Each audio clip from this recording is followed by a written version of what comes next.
There are many games that stood out in the years the PS2 was the most popular gaming console following its release back in the year 2000. Many franchises had their big break on the PS2. GTA, Metal Gear Solid, God of War, and Resident Evil to name a few. These are some titles that still hold much weight these days and are still going strong now and for years to come with more stories to tell. But one franchise that stood out from my childhood is one that many people haven't heard the name of, and that is Sly Cooper. The first Sly Cooper game, Sly Cooper and the Theivius Raccoonus, was released back in 2002, starting off a collection of adventures which I find myself dusting off my old PS2 to relive some nostalgia all the time. A franchise I believe still holds up well today. These games I can't help but feel have influenced many future games in terms of map traversal mechanics and an interesting open world.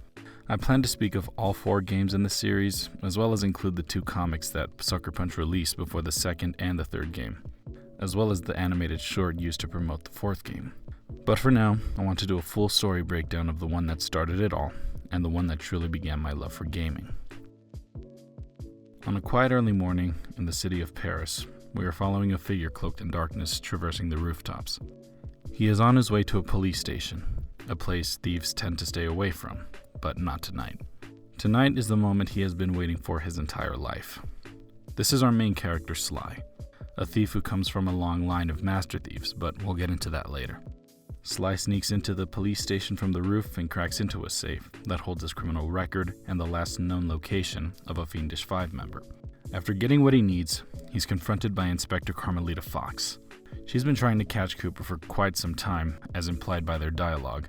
You foolish raccoon! I've caught you red-handed. Ah, Carmelita. I haven't seen you since I gave you the slip in Bombay. Which reminds me, you need to return the Firestone of India to its rightful owners.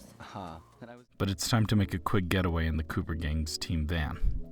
Once Sly shakes Carmelita off his tail, we get a full introduction to him and his band of misfits.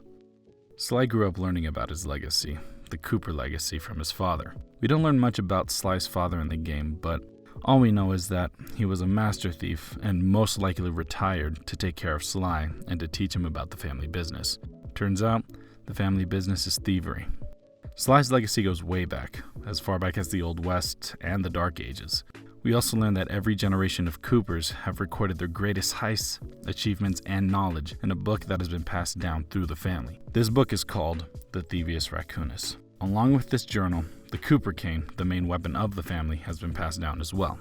But one thing that sets apart the Coopers from other thieves and what makes them master thieves is that they make a name for themselves by stealing from other thieves. As the Cooper family likes to say, to steal from a master criminal, it takes a master thief. Anyone who read it learned to be especially sneaky, which is why we specialize in stealing from criminals. After all, there's no honor, no challenge, no fun stealing from ordinary people. You rip off a master criminal, and you know you're a master thief. Unfortunately, Sly did not have much time to learn from his father. His somewhat normal childhood was cut short when 5 strangers came to their door. Hiding and watching helplessly, Sly looked on in terror as those strangers murdered his father and ransacked the house until they found the Theivius Raccoonus. They split the book into 5 pieces to keep as their greatest trophy for being able to beat and steal from a Cooper. This group of strangers was the Fiendish 5, and the one Sly is trying to track down. Alone and unable to fend for himself, Sly ends up at the Happy Camper Orphanage. There is where we find his lifelong friends and partners in crime, Bentley and Murray. Bentley is the brains and demolitions expert of the gang, while Murray is the muscle and the getaway driver. With Sly as the field man and their leader, they made the perfect team. They've been committing heists ever since then around the globe. From then on, they've become the most notorious group of thieves in the world. We don't learn very much about Carmelita at this point, but we will get around to her later. All we know about her so far is that she has made catching Sly and the Cooper gang her life's work. So, with all of our main characters introduced, starts the biggest adventure of their lives, so far. The first member of the Fiendish 5 that Sly will come across is Raleigh the Frog. Raleigh lived a very privileged life, surrounded by endless wealth and comfort, but that life just wasn't cut out for him. Searching for something to give his life some flair, he turned to a life of piracy and took quite the liking to it. But not only was Raleigh great at plundering boats, he also had a talent for all things technological, which caught the attention and earned him a place on the Fiendish 5. In order to not draw attention and to keep prying eyes away from his criminal activity, Raleigh's base of operation is in the middle of the dangerous Welsh Triangle, the game's version of the Bermuda Triangle. But Sly has waited too long to turn back now. Nothing is going to stop him.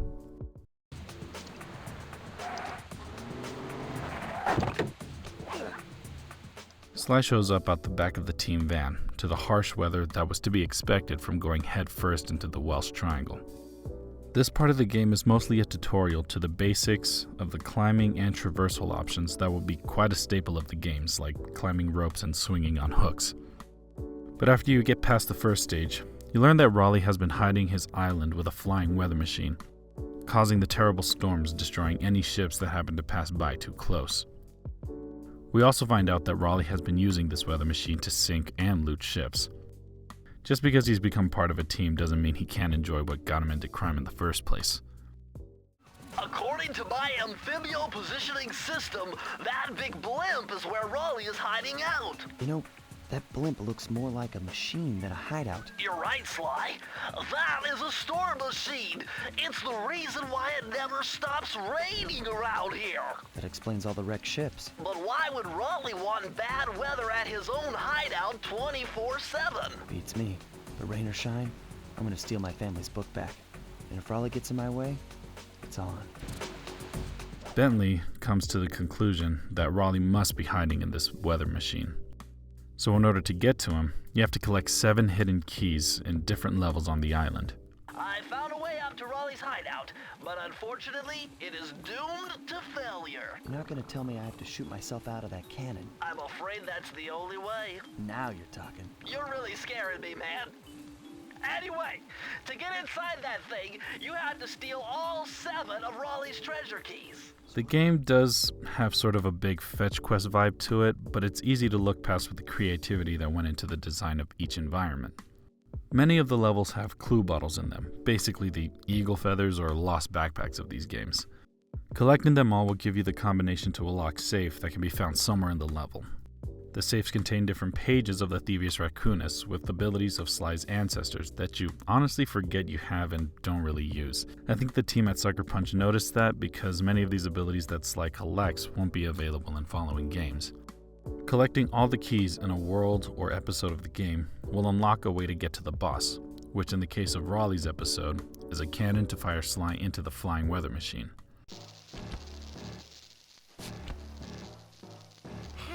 Delightful. We have a guest. The only thing is, I hate unexpected guests. Listen, Raleigh, wipe up my family and steal what's mine? You better expect company. Oh, I'm ever so sorry. How sloppy of me not to finish the job. Obviously, we should have snuffed you out as well. So, without further ado, let me make amends by exploding to gargantuan size and squashing you like the insignificant bug that you are! Bring it on. After a fight with Raleigh, he reveals where to find the next location of another Fiendish 5 member, someone who goes by the name of Mugshot. Blast it all! You've beaten me! Well, gloat all you want, Sly Cooper. You're no match for Mugshot, my villainous cohort in Utah. You'll see. Mesa City is so well guarded, a snake couldn't slither in without setting off alarms. Sly then collects Raleigh's share of the Theivius Raccoonus. In it contains the documented knowledge from Sly's ancestor, Ryoichi Cooper, an ancestor from feudal Japan who was a master ninja. This victory has to be cut short though, because Sly has to make a fast escape as Carmelita has caught up to him and busted Raleigh's operation. Armed with the knowledge from his ancestor, Sly and the gang moves their sights to Mesa City to find the hideout of notorious gangster Mugshot. Don't let Mugshot's size fool you though.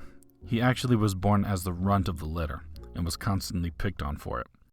The only friends Mugshot was able to find were on the silver screen, specifically in old school gangster movies where he found inspiration to become what he is now.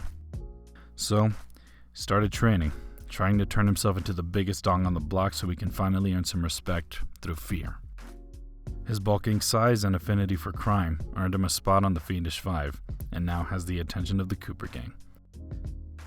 Upon arrival in Mesa City, Bentley comments on how empty and dead the place is, appearing more as a ghost town and not a bustling city similar to Las Vegas. Hey, Sly, I thought you said Mesa City was going to be loud and busy. This looks more like a ghost town. Something's happened. Where is everyone? I don't know, but it's starting to give me the creeps. We find out that since Mugshot started running the show, people have stopped coming to the casinos. Yo, it's the boss. You know, I need a voice to admit that maybe driving everyone out of town, while necessary to set up shop, might have taken a hit out of their business. Personally, this was one of my favorite episodes of the game. The Levels in Mugshot world took things, I feel, to another level. The environment feels more alive with its casino designs. A bit more variety was given to the levels here as well. We get a level with Murray running for a key, while Sly gives him cover using a machine gun, as well as a Murray racing level. We also get a level called 2 to Tango, where Sly must outrun Carmelita across the rooftops of Mesa City. The name of this particular level, I believe, is foreshadowing for the next game. Once we've collected all the keys to unlock the secret elevator, we get to Mugshot's fire hydrant penthouse. What? My boys have been yapping about some big mysterious dude running around cracking skulls and this is it? You're the monkey wrench in my operation? Some scrawny rat with a stick. Wait a second. I seen that stick before. Maybe when my father knocked her block off with it. Your father? Wow. You're a Cooper? You know, that Theivius Raccoonus had a lot of nice pictures, but way too many big words. So you don't mind just handing it over? Why? What, are you kidding? You break into my place, steal my stuff, trash the joint. I feel transgressed and violated. Let's rock. After playing this game again for this video specifically, I've noticed that Mugshot's boss battle is the only one where we never directly cause damage by using the cane or any type of weapon. We defeat him by using mirrors and giant diamonds set around the fight arena, which I thought was pretty cool. After a tough fight, we finally defeat Mugshot and get the location of Ms. Ruby, the chief mystic and next member of the Fiendish Five. This is impossible. A little pipsqueak like you, beating a big, strong bruiser like me? It ain't right. You want all of that stupid picture book? You're gonna have to go down to Haiti and cross paths with Miss Ruby.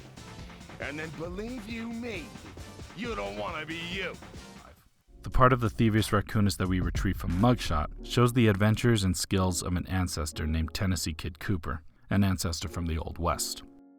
Once again, Sly can't revel in his victory too long because Carmelita runs in to arrest him. But after not finding Sly, she arrests Mugshot instead, and peace is returned to Mesa City.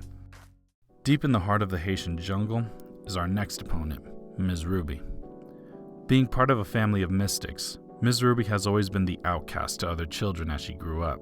To have someone to call a friend, she learned how to revive the dead and summon ghosts. As she grew up, she got better and learned how to use her skills in voodoo and dark magic to commit crime. Because of her power over the supernatural, she was recruited to the Fiendish Five, so they can break through any spiritual barriers along with the physical obstacles they would come across. The last time she was seen, she retreated away from society. It is unknown why she was hiding out there in the first place, but she wasn't counting on Sly and the gang to bust her operation. When we arrive on the outskirts of the jungle, we learn that Ms. Ruby has been working in the jungle to make enough voodoo sludge to pump out into the world. Wake up, you lazy bags of swamp gas! The voodoo vibe is thick tonight. Let's take advantage of this powerful mojo and step up production. Keep piling those shiny bones into the soup. We'll have an army of ghosts by morning and take over Mexico by the end of the week. Hear that, voodoo children? Our family is about to grow.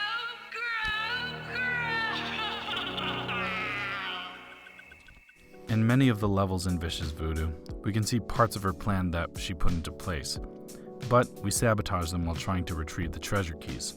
After shutting down Ms. Ruby's voodoo operation, we finally face her in basically a game of voodoo, Simon says. What's the catch? Oh, not much. Just a little game I like to play with all my annoying guests. I want to see how well you pay attention. What do you mean? Well, I'll unleash my mighty mojo magic upon you. If you repeat what I do, you'll dodge it just fine. If not, you'll get zapped. A little voodoo Simon Says, huh? Sounds easy enough. This probably was my least favorite of the boss battles in the game. No disrespect to the game devs, they made a great game to start off an amazing series, and they were trying to make every boss battle unique in its own way. But this one always felt out of place because it's really not much of a fight. Other than that, I really enjoyed many other aspects of Ms. Ruby's episode, such as the Piranha Lake and running from a sea serpent. After defeating Ms. Ruby, we learn where to find our next opponent, the Panda King, and we collect another part of the Theivius Raccoonus. You certainly got some rhythm, Raccoon. But it won't help you none if your fist may go after Panda King. He's tough, with a capital T. If you go poking around his stronghold in China, you're likely to get poked back. Yeah, well, if he's anything like the rest of you, I think I'll manage. From the cut that Ms. Ruby had, we learned about Sly's ancestor, Slight Common. The skill that Sly learns is the ability to turn invisible, which will definitely come in handy later in the game. I think the devs thought this ability was a little overpowered, considering you get the ability to move around while invisible later on, so I can understand why they removed that ability from future games. After soaking up some sun with his pals on the beaches of Haiti, Sly heads back to the hideout to get ready for the snowy mountains of China. As a poor kid, Panda King was always fascinated with the art and beauty of fireworks, and aspired to make ones that would be known in all of China. For a decade, he dedicated his blood, sweat, and tears to fulfill his childhood dream. But when he presented his fireworks to the noblemen, they couldn't look past his poverty and didn't accept him or his fireworks. Furious, Panda King turned to a life of crime, using his life's work to destroy villages and spread terror to control people. Because of his affinity for explosives, he was recruited as the Fiendish Five's demolitions expert. After making the long drive and climb into the Kunlun Mountains, we see Panda King has just finished covering another village in an avalanche he started with his fireworks. Would you look at that? A fireworks show! Oh my gosh, that's awful! That poor village just got buried in freezing snow! The rocket came from that giant statue. And you can bet the Panda King lit the fuse. I've got to find my way up there and fast before that lunatic squashes another town. Panda King makes an announcement to his guards that there might be villagers coming to exact revenge for what he had done and to get rid of any intruders. Attention, valued employee.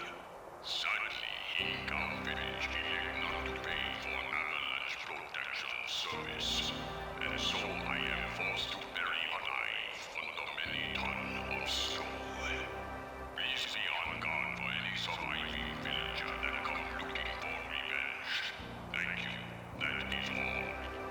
Again, we have some levels with Murray, making a run for a key and racing some monkeys for a treasure key, along with another level that uses a flying turret we've seen in other levels. We also cross paths with Carmelita Fox again, with a little bit of banter as usual. From their conversation, we start to see that Carmelita's personal mission to put Sly behind bars has become more of an obsession for her. So much so that she has turned a blind eye to what has been going on with the Panda King and his crimes. Freeze, Raccoon! How can I freeze when my heart warms at the very sight of you? Shut up, Ringtail. I don't know what you're doing here in China, but I'm sure it can't be good for whoever owns this place. You must only have eyes for me if you're too blind to see what's going on around here. All I see is a pathetic thief who's escaped justice for far too long. I'm proud to be a thief, especially when I'm stealing from a vicious extortionist like the Panda King. Open your eyes, detective. These quaint temples are a front for an illegal explosives factory. Don't try to confuse the issue. You criminals are all the same, and none of you can escape justice. After collecting all the treasure keys, we take a ride on some fireworks to his temple to defeat him. I see you carry Kane of notorious Cooper thief clan. Have you come here for revenge? to steal back the Theivius Raccoonus. That was my plan at first, but now I'm more interested in putting an end to your avalanche extortion racket. Why should you care if I bury a few worthless village in snow? You are a thief, just like me. No, that's only half right. I am a thief from a long line of master thieves, while you're just a frustrated firework artist turned homicidal pyromaniac. Insolent child. You shall pay dearly for your disrespect. Still, to honor your Cooper ancestry, I will send you to your doom with the beauty of my new firework technique, Flame Foo. Once the Panda King is taken care of, Sly collects the next part of the Theivius Raccoonus. The Panda King section of the book contains the exploits of Sly's ancestor, Otto von Cooper. Otto wasn't known for his physical attributes or capabilities, but what he lacked physically, he made up for with his vehicles and gadgets that he used to commit his crimes. Some blueprints that could be found in the Theivius Raccoonus, the gang will use to install a turret on top of the getaway van. But after a short-lived victory, Sly must once again make a run for it, because Inspector Fox is back to catch the Cooper gang. Instead, she slaps the cuffs on the Panda King, after her search for Sly remains unfruitful once again. Unfortunately, the Panda King didn't tell us where to find the final member of the Fiendish Five. Bentley informs us that he ran a scan on the metal used to make the hovering vehicle that we used in a few missions. Bentley found that this metal alloy is very rare and can only be found in Russia. Sly, I did a cross-analysis of the metal used in that high-tech blasting vehicle, and it turns out it can only be found in one place. The Krakatov volcano in Russia. That's got to be where we'll find the fifth member of the Fiendish Five. So get what you came for and let's get out of here. So, looks like Sly will have to take a little trip north to find the final member responsible for his father's death. As Sly is making his way to Russia with Bentley and Murray, Sly starts to notice something recurring in the pictures of his ancestors. In each photo, there's a giant shadow silhouetted in the night sky. What does this mean? Were these just coincidences, or was his family being watched by something or someone? Was this the one responsible for his father's death? Is the shadow in the pictures the same clockwork they were about to face? If so, then that would mean this guy's been alive for hundreds of years. But how is that possible? Using the newly installed turret, Sly and the gang make their way past the traps and security measures that Clockwork installed and make their way inside. Unfortunately, Murray isn't paying attention and breaks the turret when entering a cave with a low ceiling. Nice shooting, Sly! Looks like we're in the clear. Murray, that cave doesn't look tall enough for the turret to make it all the way through. We then come to a big arena with a high-tech gate on the other end. This is where Murray gets to shine as a skilled driver, even more than before. Bentley tells us that in order to gain access, we need to run over some computers and analyze them to get through the door. We also see they made another upgrade to the team van, a battering ram on the front to take care of any enemies that get in the way. After getting through the gate, Sly makes his way through to a death trap. Bentley recommends Sly to turn back and find a different way. But Sly sees that Clockwork has trapped Carmelita in a glass chamber on the other end of the room. Because of the feelings that he's developed for her, Sly can't just leave her. After Sly reaches Carmelita's glass prison, the door closes to the room and it starts to fill with toxic gas. Clockwork then speaks to Sly, saying that the downfall of the Cooper clan is their selflessness and is going to ultimately be the end of Sly. Bentley has a plan though. We finally play as Bentley in a hacking level to save Sly before the gas, as Bentley says, turns his brain into Swiss cheese. Bentley, being the genius that he is successful in his hacking attempt and saves Sly and Carmelita so they can make their way closer to defeating Clockwork. Confused as to why Sly would save her, Carmelita asks him to explain himself. Sly tells her that even though they're on different sides of the law, he doesn't consider her his enemy and actually could use her help to defeat Clockwork. Carmelita agrees to help Sly defeat Clockwork and will give him a 10-second head start once their temporary truce is over. Carmelita tells Sly that she got to the volcano using an armed jetpack that she left on top of Clockwork's death ray, and for Sly to use it to bring him down. Carmelita gives Sly covering fire to protect his way to the jetpack with her shock pistol. Once Sly starts climbing, Bentley tells us that our actions have sabotaged the structural integrity around the death ray and caused it to start sinking into the volcano. Sly makes a fast climb to the jetpack and gets ready to face the biggest enemy he's had to fight yet. Sly then comes face to face with his family's nemesis. We learn from Clockwork that he has hated and hunted down the Cooper family for hundreds of years, saying that hate is the key ingredient to the fountain of youth. When Sly asks Clockwork why he didn't kill him when he was just a kid, he tells Sly that he wanted to make an example of the Cooper family. Clockwork wanted to steal the Theivius Raccoonus to show the world that a Cooper can only become a master thief if they have that book. Sly Cooper, you have escaped my gas chamber and destroyed my death ray. Remarkable. You Coopers always find a way to beat me. Always? So that was you in the background of all those old pictures in the Theivius Raccoonus. How old are you? Perfection has no age. What? You're immortal? Revenge is the prime ingredient in the fountain of youth. I've kept myself alive for hundreds of years with a steady diet of jealousy and hate, awaiting a day when I will finally eclipse your family's thieving reputation. I don't get it. You're so familiar with my family. You must have known my father had a son. If you hated the Coopers so much, why did you let me live when you stole the Theivius Raccoonus? Because I wanted to show the world that without your precious book, the Cooper line was nothing. Ah, well, there's where you're wrong. The Theivius Raccoonus doesn't create great thieves. It takes great thieves to create the Theivius Raccoonus. Enough, Sly Cooper. It ends here. I will finish you like I finished your father.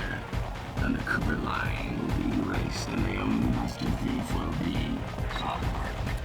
After a perilous battle in the middle of the volcano, Sly lands the finishing blow and lets Clockwork suffer the same fate as his entire operation did. Sly had finally finished what he had set out to do. He avenged his father, stole back his family's book, and took down the Cooper's arch nemesis. He felt a sense of accomplishment. All of the Coopers before him had inherited the book. He got a chance to earn it. This won't be the last time we see something like this in the other games to follow, and it only gets bigger and better. But as Sly was celebrating the defeat of his father's and his ancestors' killer, there shows up Carmelita, with her shock pistol pointed right at him. Sly was sure she would go back on her promise, but she kept her word and gave him a 10-second head start.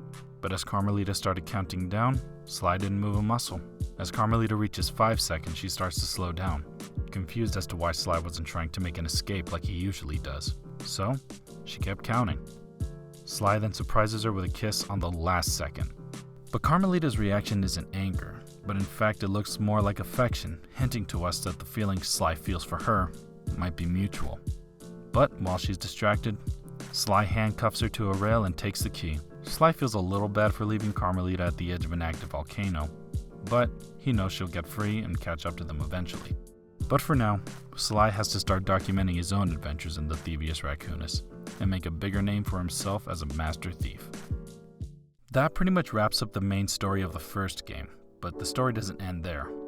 As I had said in the beginning, there were 2 comics that came out before the second and the third games were released. I'll be going over the first comic as it pertains to things that happened before the first game and sometime afterwards as well. At the time the comic starts off, it's been a while after Sly defeated Clockwork and left Carmelita stranded in Russia. But Sly is back and using his knowledge from his ancestors to make himself a better thief, a master thief. Carmelita is working undercover at a high-class art gala, waiting for Sly to make a simple snatch and grab. Of the many people at the party, there is one in particular that you should at least make a note of, the host of the party, Dimitri. While Dimitri is mingling with the crowd and with Inspector Fox, Sly makes his entrance from the roof and drops in on a group of henchmen surrounded by stolen art and making copies of these famous art pieces. Sly takes them down swiftly, but causes quite the commotion, enough to put a stop to the party and catch the attention of Carmelita. Inspector Fox rushes in to bust Sly, but finds Dimitri's henchmen along with the stolen art and fake art. Right as Carmelita puts all the pieces together, Dimitri has already slipped away. Meanwhile, the Cooper gang uses the opportunity presented to them and nabs a famous whale sculpture to sell to an anonymous client.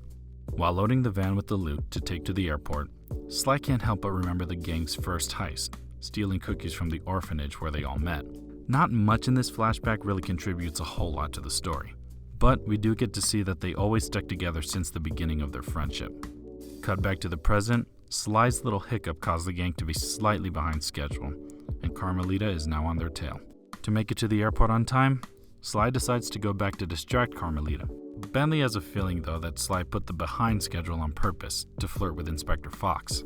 We then cut to Carmelita while she's trying to follow the tire tracks of the team van. Her search is cut short when Sly shows up and disarms her.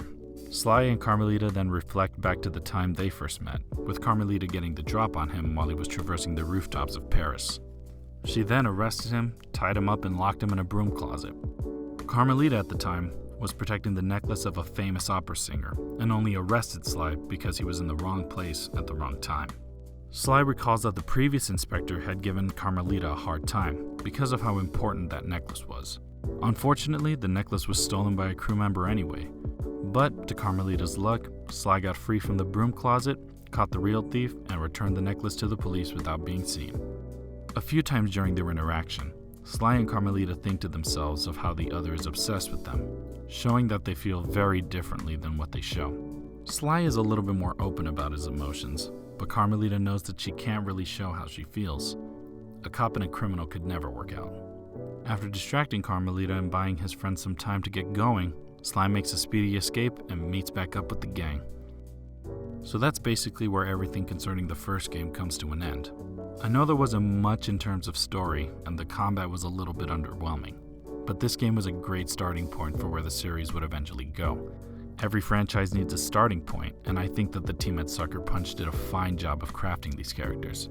There have been few games that were as influential in my life as the Sly Cooper franchise, and I've only played a couple of games that have been able to give me the excitement and joy that these games have. For a long time, I felt like I was alone when it came to these games, but I've been able to see how many people also love them as much as I do. It made me a little disappointed to find out how little content there is on YouTube surrounding these games, which is why I'm making this breakdown in the first place. I do know there is some stuff going around about a revival of these games, but much of it is just speculation at the moment, so I won't dive deep into that. But that's all I have to say for now. Time to start working on my Sly 2 Band of Thieves breakdown. I hope you guys enjoyed the video as much as I enjoyed making it.